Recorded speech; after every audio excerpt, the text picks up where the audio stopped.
Welcome to the Church History Series here on the Enduring Word YouTube channel. My name is Lance Ralston. I'm one of the content creators here at Enduring Word. This episode is the last in our series, The Long Road to Reform.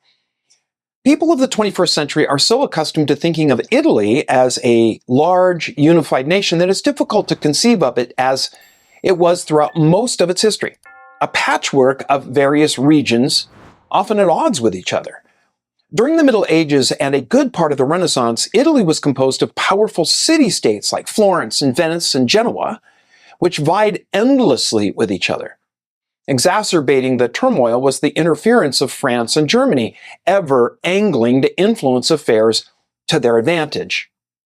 This mix of prosperity, intrigue, and emerging new ideas brought tremendous pressure to bear on the papacy in the last decades of the 15th century.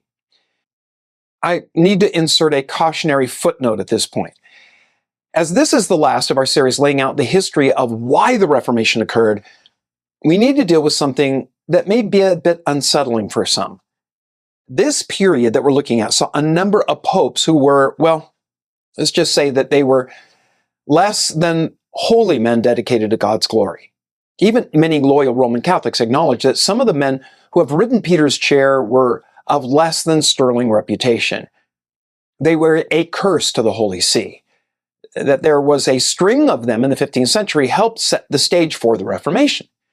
And I hope this mini-series inside the Church History series here on the Enduring Word YouTube channel has made it clear that reform only became something outside the Roman Church when the decades-old movement for reform within it was forced to exit. Never forget that Luther and other reformers began as Roman monks or priests who were forced out. During his reign in the mid-15th century, Pope Eugene IV sought to decorate Rome with the new artistic styles of the early Renaissance. He recruited Fra Angelico and Donatello.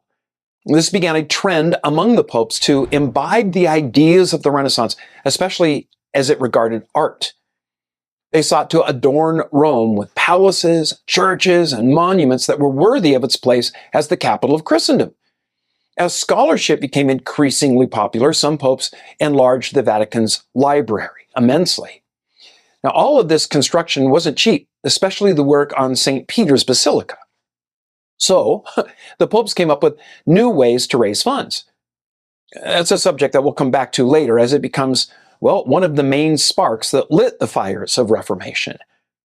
Not all Renaissance popes focused on the arts. Some were warlords who led military campaigns. Others took delight in playing the high-stakes game of political intrigue. Eugene IV was succeeded by Nicholas V, who spent his term from 1447 to 55 trying to gain political dominance over the Italian states.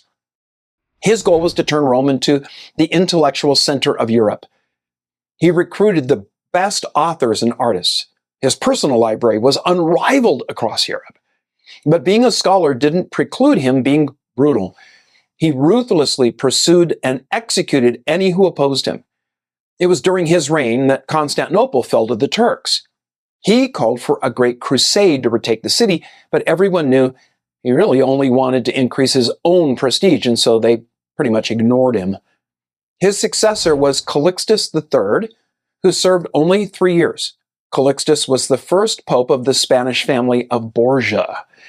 Under the guise of standing against an invasion by the Turks, Calixtus embarked on a campaign to unite Italy by military conquest. Nepotism reached a new height during his reign. One of the many relatives that Calixtus elevated was his grandson, Rodrigo, whom he appointed as a cardinal. This Rodrigo would later become the infamous Alexander VI. The next pope was Pius II, who served from 1458 to 64. Pius was the last of the Renaissance popes who took his office seriously. He tried to bring about the much-needed reformation of the church, but his plan was stalled by powerful cardinals. Pius was a true scholar who began work on a vast cosmography. Unable to complete the work before he died, it was instrumental in shaping the ideas of a certain Genovese ship's captain named Cristoforo Colombo, known to school children everywhere as Columbus, who in 1492 sailed the ocean blue. Now, Pius II was followed by Pope Paul II, an opportunist who, upon learning that his uncle, Eugene IV, had been made pope, decided a career as a churchman, well, that was more promising than his occupation as a tradesman. His main interest was collecting jewelry. His lust for luxury was proverbial. His concubines were acknowledged by the papal court. Pope Paul wanted to recover the architectural glory of pagan Rome and devoted vast sums to the work. He died of internal bleeding brought on by his debauchery. Sixtus IV served from 471 to 84 and came to power by literally buying the papacy. Corruption and nepotism reached new heights. His sole aim was to enrich his family, one of whom would become Pope Julius II. Now, under Sixtus, the church became a family business, and all Italy was involved in a series of wars and conspiracies, really, whose sole purpose was just to enrich the Pope's nephews. His favorite nephew was Pietro, who at the age of 26 was made a cardinal, the Patriarch of Constantinople, and the Archbishop of Florence at 26. Another nephew of Sixtus plotted the murder of one of the Medicis in Florence, who was stabbed to death before the altar while saying Mass. When the dead man's relatives took revenge by hanging the priest who murdered him, the Pope excommunicated the entire city of Florence and declared war. Despite all these grotesque shenanigans, history remembers Sixtus for something entirely else: the Sistine Chapel, which was named after him. Before his election in 1484, Innocent VIII made a solemn vow to end the nepotism that had become endemic to the papacy. But as soon as he was the Pope, he renounced that. Since papal power was supreme, he wasn't bound by his prior oath. But what's the phrase? It's good to be the king. Apparently, it's good to be the Pope. Innocent VIII wasn't innocent, that is. He was the first pope to acknowledge several of his illegitimate children on whom he heaped honors and wealth. Under the administration of his son, the sale of indulgences became a shameless money-making scheme. Pope Innocent ordered Christendom to be cleared of all witches, and as a result, hundreds of innocent women were executed. After Innocent's death, Rodrigo Borgia bought the cardinals' votes and became pope under the name of Alexander VI. He ruled from 1492 to 1503. Now, under Alexander, papal corruption probably reached its all-time zenith. Or we should say probably its nadir. I hope that any Roman Catholics watching or listening don't assume that I'm just Catholic bashing here. Catholic scholars chronicle all of this. It's simply a sad chapter in church history.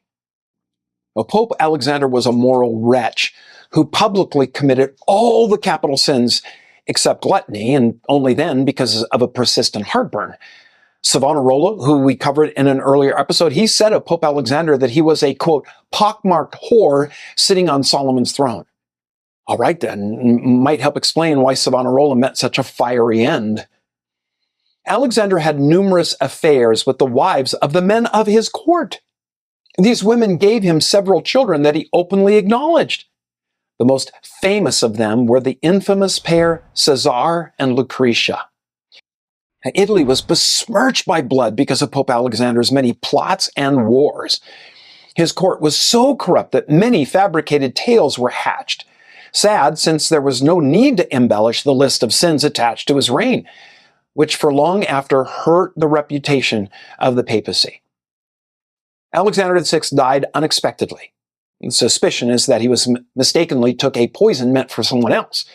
His son Caesar had hoped to inherit the Holy See, but was struck by the same ailment. So the cardinals elected Pius III, who was supposed to be a reformer. He lasted just 26 days before dying mysteriously. Can anyone say conspiracy? This brought Julius II to the papal seat, a worthy successor to Alexander. When popes are elected, they pick a name that they want to take for their tenure as the head of the church. The papal name gives a hint for how the pope sees his role, really what he hopes to accomplish. Julius was only the second to take that name, a harbinger of what he aimed to do. Appointed a cardinal by his uncle, Sixtus IV, Julius modeled himself after Julius Caesar, not one of the saints.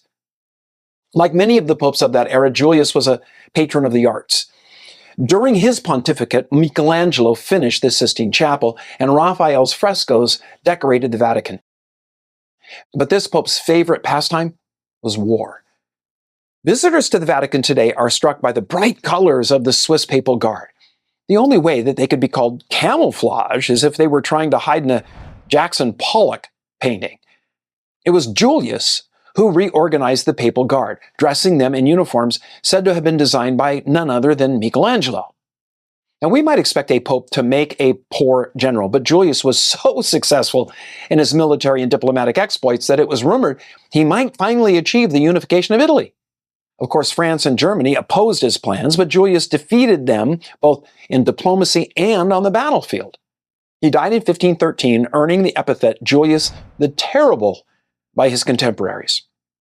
He was succeeded by Giovanni, the son of Lorenzo de' Medici. Giovanni took the name of Leo X. Unlike his famous father, Leo was a patron of the arts.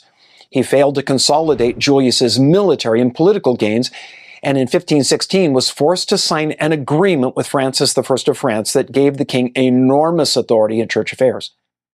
Leo's immersion in the world of the arts overshadowed his pastoral concerns.